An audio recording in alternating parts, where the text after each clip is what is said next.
ഒരിക്കൽ ഗുരുവിനോട് ശിഷ്യൻ ചോദിച്ചു, എനിക്ക് താങ്കൾ പറയുന്ന കാര്യങ്ങളൊന്നും മനസ്സിലാകുന്നില്ല. ഗഹനമായ വിഷയങ്ങളെ എന്റെ ചെറിയ ബുദ്ധിയിൽ മനസ്സിലാകുന്നത് പോലെ അങ്ങ് പറഞ്ഞു തരാമോ? ഞാൻ എങ്ങനെയാണ് ജീവിക്കേണ്ടത്? ഗുരു പറഞ്ഞു, നീ ജീവിക്കുമ്പോൾ ഉറുമ്പിനെ പോലെയും നീർക്കാക്കയെ പോലെയും ചേർമീനിനെ പോലെയും ജീവിക്കണം. മണലും പഞ്ചസാരയും കലർത്തി നൽകിയാലും ഉറുമ്പ് അതിൽ നിന്ന് പഞ്ചസാര മാത്രം തിരഞ്ഞെടുക്കുന്നു.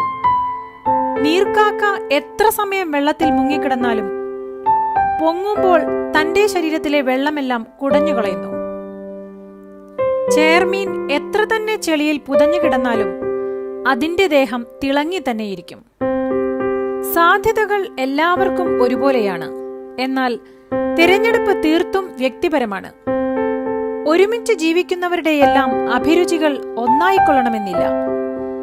എന്ത് തിരഞ്ഞെടുക്കുന്നു എന്നത് എന്താണ് താല്പര്യം എന്നതിനെ ആശ്രയിച്ചും എന്ത് സ്വീകരിക്കുന്നു എന്നത് സ്വന്തം വ്യക്തിത്വത്തെ ആശ്രയിച്ചുമിരിക്കുന്നു.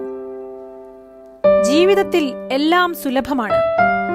അവനവന്റെ ആവശ്യങ്ങളെയും അനാവശ്യങ്ങളെയും അത്യാവശ്യങ്ങളെയും തിരിച്ചറിയുന്നിടത്താണ് നമ്മുടെ യഥാർത്ഥ വളർച്ച ആരംഭിക്കുന്നത്. ശുഭദിനം.